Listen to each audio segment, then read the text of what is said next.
dekat, penuh kasih sayang. Assalamualaikum warahmatullahi wabarakatuh. Saya bersyukur melihat beberapa RW hadir ini memperlihatkan kalau pemimpinan itu sudah datang seperti ini, jemaahnya ramai. Tetapi apapun itu adalah ini bentuk tanggung jawab kita di hadapan Allah nanti suatu saat. Tidak bisa kita bermain-main dengan perintah sholat ini. Itulah tanggung jawab, salah satu tanggung jawab pemimpin. Seringkali kita katakan kullukum ra'i wa kullukum mas'ulun an ra'iyatihi. Setiap kamu itu adalah sepemimpin, dan setiap pemimpin itu akan dituntut pertanggungjawabannya sesuai apa yang dia pimpin. Oleh karena itulah tanggung jawab ini bagian yang kita laksanakan. Saya sering katakan kepada Ustadz Dulhur Sindomo, saya tidak pernah berpikir apakah jumlah orang datang itu akan banyak atau tidak. Bukan itu persoalannya. Persoalan kita adalah mengajak mereka. Masalah dia belum mau diajak atau dia sudah mau diajak, itu bukan urusan kita, karena itu adalah urusan hidayah Allah. Saya kemarin di salah satu masjid itu, pada saat gerakan sholat subuh berjemaah, ada yang tanya, Pak Wagub, sampai kapan ini gerakan sholat subuh berjemaah? Saya bilang, insya Allah sampai Allah menjemput nyawa saya bilang. Jadi bukan dibatasi. Gerakan sholat subuh berjemaah ini bagian dari himbauan. Tidak pun kita sedang melaksanakan gerakan sholat subuh berjemaah, kita juga melaksanakan sholat subuh berjemaah di masjid masing-masing. Jadi kalau pertanyaannya sampai kapan gerakan sholat subuh berjemaah ini, insya Allah sampai Allah datang menjemput. Itulah yang akan kita lakukan.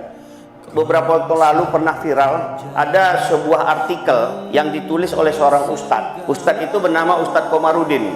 Dia berpengalaman tugas kurang lebih 30 tahun di salah satu rumah sakit Islam di Jakarta. Selama 30 tahun dia melaksanakan tugas di Jakarta, di rumah sakit itu, dari pihak rumah sakit itu dia dikasih tugas untuk membimbing orang yang menghadapi sakaratul maut.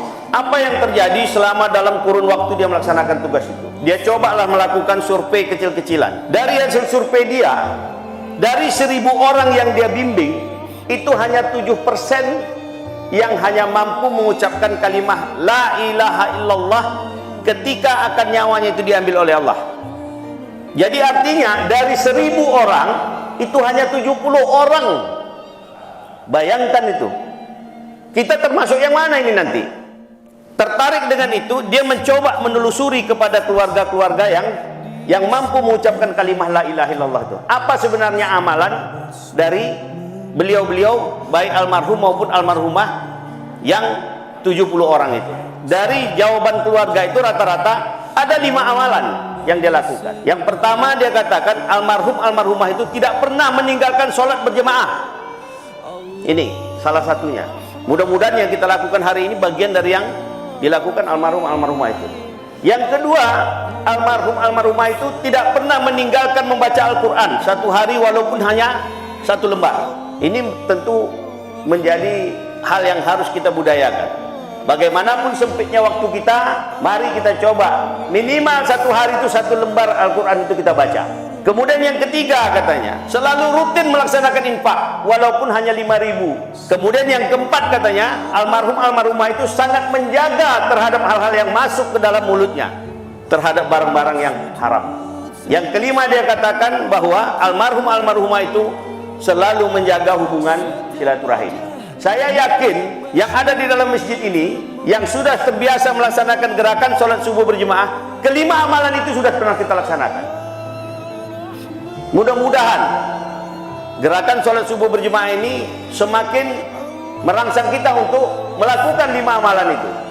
Mudah-mudahan gerakan sholat subuh berjemaah ini membawa dampak yang banyak. Saya melihat dari hari ke hari jumlahnya sudah semakin bertambah. Artinya kesadaran masyarakat kita untuk melakukan ibadah kepada Allah SWT itu juga semakin meningkat. Harapan kita dengan semakin meningkatnya ketakwaan kita kepada Allah, bumi Melayu Lancang Kuning ini menjadi bumi yang berkah.